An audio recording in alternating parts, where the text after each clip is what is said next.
She stood there with empty hands and hungry children, asking for nothing more than a meal, never knowing that one simple question would flip her life upside down. Before this story ends, you'll see how cruelty turned into justice and how strangers on roaring bikes changed the flavor of fate forever.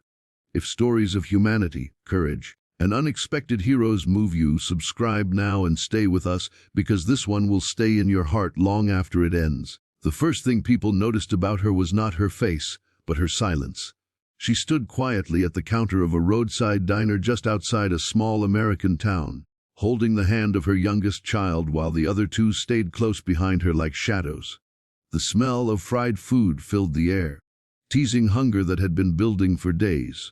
She hadn't planned to come here. She had promised herself she wouldn't ask anyone for help again. But hunger has a way of breaking promises, especially when it isn't your own.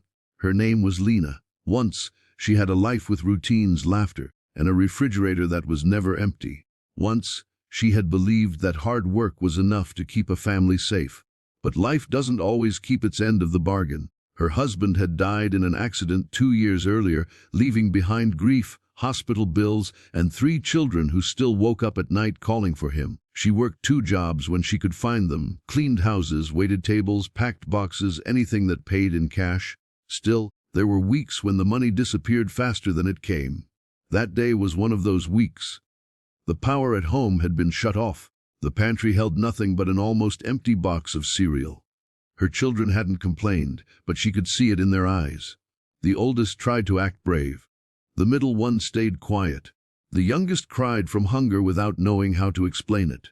That was when Lena made the decision that felt heavier than any other. She would ask. The diner was busy. Truckers, locals, the hum of conversation, the clatter of plates. Lena waited patiently until the manager noticed her. He was a thick-set man with sharp eyes and a voice that carried across the room. She spoke softly, barely above a whisper. She said she wasn't asking for money. She asked if there was any leftover food, anything that would otherwise be thrown away. She said it was for her children. For a brief moment, the room felt still. Then the manager laughed, not loudly but enough to sting. He looked at her clothes, her worn shoes, the tired faces of her kids. He told her this wasn't a charity. He told her to leave before she scared customers away. Lena tried again, her voice trembling now. She said she would clean, wash dishes, do anything.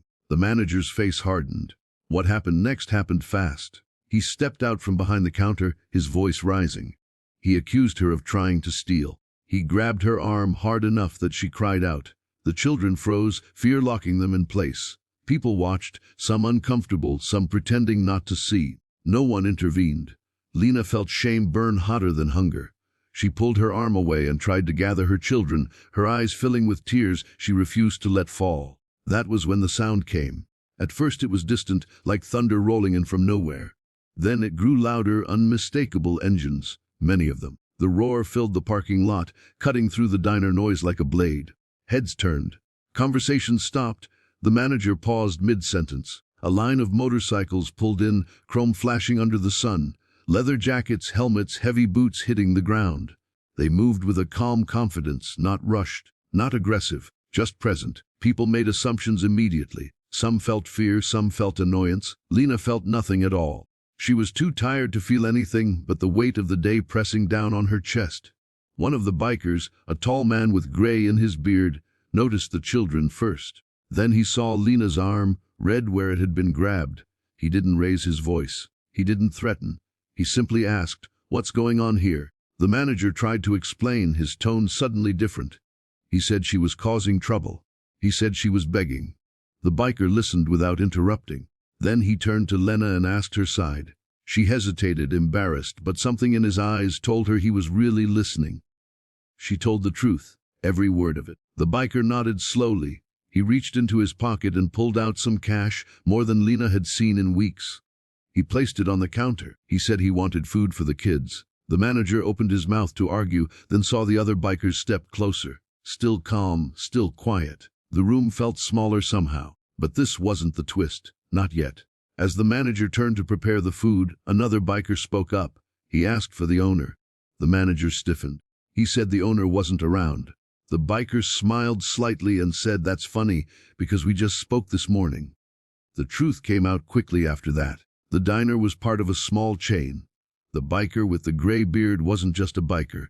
He was a retired Marine who now ran a veteran outreach group. Another biker was a lawyer. Another owned a construction company. They weren't there by accident.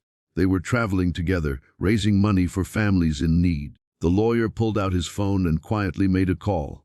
The manager's confidence drained away with every passing second. Customers began to murmur. Someone recorded on their phone. The owner arrived 20 minutes later, flustered and confused, only to be met with a calm explanation of what had happened and a reminder of company policies, legal consequences, and basic human decency.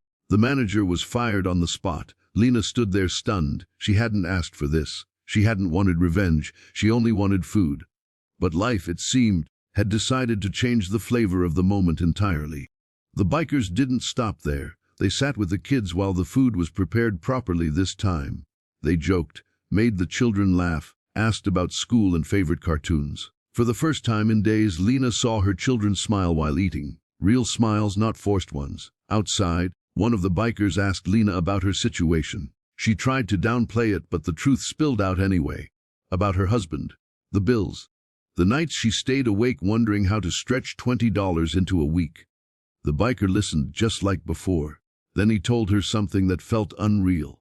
Their group had a fund, emergency support, short-term help, job connections, childcare resources. He asked if she would accept it. Lena cried then, not quietly, not politely. She cried because the world had been cruel for so long, and suddenly, without warning, it wasn't. But the biggest twist came weeks later. Through the bikers' connections, Lena was offered a job at a local warehouse, steady hours, benefits. One of the bikers' wives helped with childcare until Lena got on her feet. The kids went back to school with full stomachs and lighter hearts. Slowly, life began to stabilize. One afternoon, Lena received a call she didn't expect. The diner owner wanted to see her. Fear crept back in, but she went anyway. He apologized, not with excuses, with accountability. He offered her a job if she wanted it, front of house, flexible hours. He said the incident had changed how he ran his business. He had started a policy to donate leftover food to local shelters instead of throwing it away. Lena declined the job, but she thanked him. She didn't need to go backward. She was moving forward now. Months later, Lena stood at a community event, watching her children play. The bikers were there too, engines lined up, laughter in the air. The gray-bearded biker waved at her. She waved back, still amazed at how one moment had reshaped everything. She thought about flavors then, how life had been bitter for so long, how it had turned sour in that diner, and how unexpectedly it had become something warmer, sweeter, richer. Not because the world had changed everywhere, but because a few people had chosen to change it right there. She never forgot that day. Not the humiliation, not the fear, but most of all, not the kindness. Because kindness, she learned, doesn't arrive quietly. Sometimes it roars in on motorcycles and reminds you that you are not invisible. If this story moved you, if you believe small acts can change lives, share this with someone who needs hope today. And tell us in the comments, from which part of the country are you watching this video?